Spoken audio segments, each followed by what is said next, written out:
नमस्कार बंधुरा आशा करी प्रत्येके खूब भालो आछेन। आबारो आपनादेर माझे आजकेर आमी हाजिर हयेछि नतून एकटा रेसिपि शेयर करार जोन्नो। आजकेर आमी आपनादेर साथे शेयर करब फ्राइड राइस रेसिपि। तो এই फ्राइड राइस रेसिपि किन्तु अनेकेई रयेछेन जारा खूब भालो किन्तु बानाते पारेन, आबार अनेकेई रयेछेन जारा किछु समस्यार सामने हच्छे पड़ेन, जेमन हच्छे कखनो राइस हच्छे गले जाय बा कखनो राइस हच्छे सेদ্ধ होते बाकी थेके जाय बा कखनो राइस खूब भालो करे मिक्सड हय ना। तो समस्त समस्यार समाधान हिसेबे किन्तु आजकेर आमी आपनादेर साथे এই রেসিপিটা শেয়ার করব। তো বন্ধুরা অবশ্যই আজকের আমার রেসিপিটা শেষ অবধি দেখার অনুরোধ রইল প্রত্যেকের কাছে। রেসিপিটা শেষ অবধি দেখবেন, ভালো লাগলে লাইক করবেন, কমেন্ট করবেন, শেয়ার করবেন আর আমার চ্যানেলটা সাবস্ক্রাইব করবেন নিত্য নতুন আরও ভালো ভালো ভিডিও পাওয়ার জন্য। এবং বন্ধুরা আজকের আমি রেসিপিটা কিভাবে বানিয়েছি চলুন আপনাদের সাথে শেয়ার করে নিই। আজকে রেসিপিটা বানানোর জন্য আমি এখানে দেখুন একটা পাত্র নিয়ে নিয়েছি এবং তার মধ্যে নিয়ে নিয়েছি বাসমতি রাইস। এই বাসমতি রাইসটাকে কিন্তু আমি 2 থেকে 3 বার খুব ভালো করে কিন্তু ধুয়ে পরিষ্কার করে নেব। আর বন্ধুরা এখানে একটা ছোট্ট টিপস, এই রাইসটা কিন্তু ধোয়ার সময় একদমই কিন্তু প্রেস করে ধোয়া যাবে না, আলতো হাতেই কিন্তু একটু নেড়েচেড়ে ধুয়ে নিতে হবে, কারণ এই রাইসটা কিন্তু এগুলো যেহেতু খুব সফট হয় এগুলো কিন্তু ভেঙে যেতে পারে যদি একটু প্রেশার পায়। তো এখানে দেখুন আমি ভালো করে 2-3 বার ধুয়ে নেওয়ার পরে এবারে চালের থেকে একটু উপর অবধি জল দিয়ে 1 ঘন্টা চাপা দিয়ে কিন্তু রেখে দেবো রেস্টে। এখানে দেখুন আমি কড়াইয়ের মধ্যে পরিমাণ মতো রিফাইন্ড অয়েল এবং 2 চামচ ঘি নিয়ে নিয়েছি। এবার এখানে বিনস নিয়ে নিয়েছি, এটাকে আমি খুব ভালো করে কিন্তু নেড়েচেড়ে ভেজে নেব। আমি সমস্ত সবজির সাথে কিন্তু ঘিয়ের সাথেই সামান্য করে কিন্তু রিফাইন্ড অয়েল দিয়েই ভাজবো, কারণ যেহেতু এটা ঘরোয়া হবে, যদি ঘিয়ের পরিমাণ বেশি থাকে তাহলে কিন্তু মানে এটা খুব একটা খাওয়া যায় না। তো সেই জন্য কিন্তু বন্ধুরা আমি ঘিয়ের সাথে রিফাইন্ড অয়েলও কিন্তু ব্যবহার করেছি। এখানে দেখুন আমি বিনসটা ভেজে নেওয়ার পরে এবারে আমি এখানে গাজরগুলোকে খুব ভালো করে নেড়েচেড়ে কিন্তু ভেজে নেব। আর এদিকেই দেখতে পাচ্ছেন বন্ধুরা আমি আর একটা পাত্র নিয়ে নিয়েছি, পাত্রে জল বসিয়ে দিয়েছিলাম, হালকা গরম হয়ে যেতে দিয়ে দিলাম জয়ত্রী, এলাচ, লবঙ্গ এবং তেজপাতা, আর দিয়ে দিচ্ছি পরিমাণ মতো লবণ এবং রিফাইন্ড অয়েল দিয়ে কিন্তু এটাকে ঢাকা দিয়ে আমি এটা ফুটতে দেব। আর সেই সময় দেখুন এখানে গাজরগুলো খুব ভালো করে কিন্তু ভাজা হয়ে গেছে। আর এখানে একটা কথা বলে রাখি বন্ধুরা, আমি কিন্তু সমস্ত সবজি ভাজার সময় পরিমাণ মতো লবণ দিয়েই কিন্তু সব সবজিগুলোকে আমি ভেজে নিচ্ছি। এবারে দেখুন আমি ক্যাপসিকামটাকে ভেজে নিচ্ছি। আর সেই সময় এদিকে কিন্তু জলটা খুব ভালোভাবে ফুটে গিয়েছিল, সেই জন্য এবার আমি রাইসটাকে দিয়ে দিলাম, মানে রাইস তৈরি করতে দিয়ে দিলাম। আর এখানে আমি চালটা ভেজানোর সময় যে জলটা দিয়েছিলাম সেই জল সমেতই চাল কিন্তু আমি দিয়ে দিয়েছি।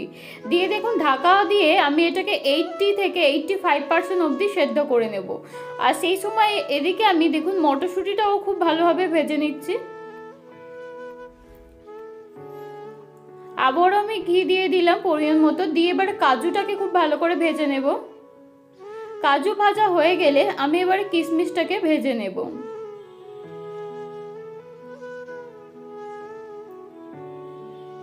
দেখুন কিশমিশটাও ভাজা হয়ে গেছে। এবার এখানে আমি 2 চামচ ঘি দিয়ে দিলাম।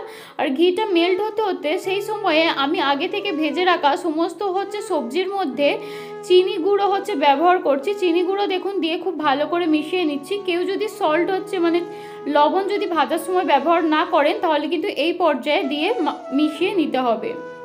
এখানে দেখুন চিনি গুঁড়োটা মিশানো হয়ে যেতে আমি এখানে কড়াইয়ের মধ্যে এবারে দিয়ে দিচ্ছি রাইসটা কিন্তু 85% হয়ে যাওয়ার পরে আমি এটাকে গরম জল থেকে ছেঁকে নেওয়ার পরে ঠান্ডা করে নিয়েছি। ঠান্ডা করে নেওয়ার পরে দেখুন রাইসটাকে দিয়ে এবারে ঘিয়ের সাথে খুব ভালো করে নেড়েচেড়ে মিক্সড করে নেব। দেখুন মিক্সড করে নেওয়া হয়ে যেতে এবার আমি সমস্ত ভাজা সবজিগুলো দিয়ে দিচ্ছি। আর দেখতেই পাচ্ছেন বন্ধুরা এখানে খেয়াল করলে দেখতেই পাবেন যে এখানে কিন্তু রাইসটা একদম ঝরঝরে রয়েছে।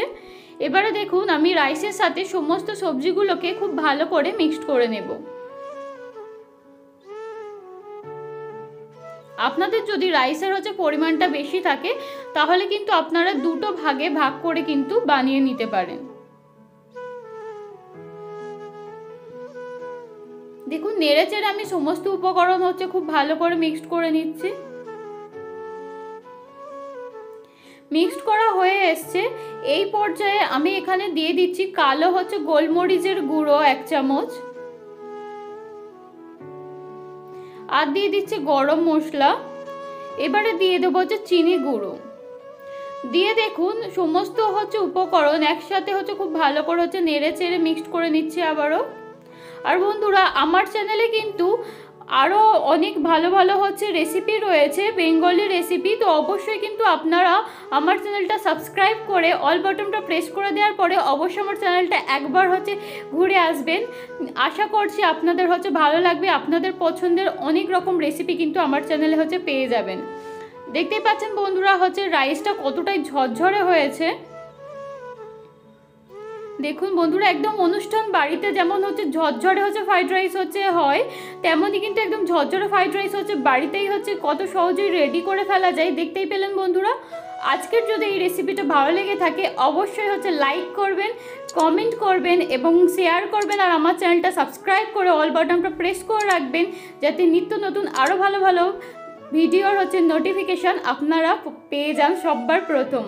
তো অবশ্যই বন্ধুরা হচ্ছে দেখতেই পেলেন কতটা হচ্ছে ঝটপট এবং কিভাবে অনুষ্ঠান বাড়ির মতো বাড়িতেই হচ্ছে ফ্রাইড রাইস হচ্ছে তৈরি করে ফেলা যায়। তো আজকের রেসিপি এই পর্যন্ত, দেখা হচ্ছে নেক্সট ভিডিওতে নেক্সট নতুন কোনো রেসিপির সাথে। সবাই খুব ভালো থাকবেন, সুস্থ থাকবেন।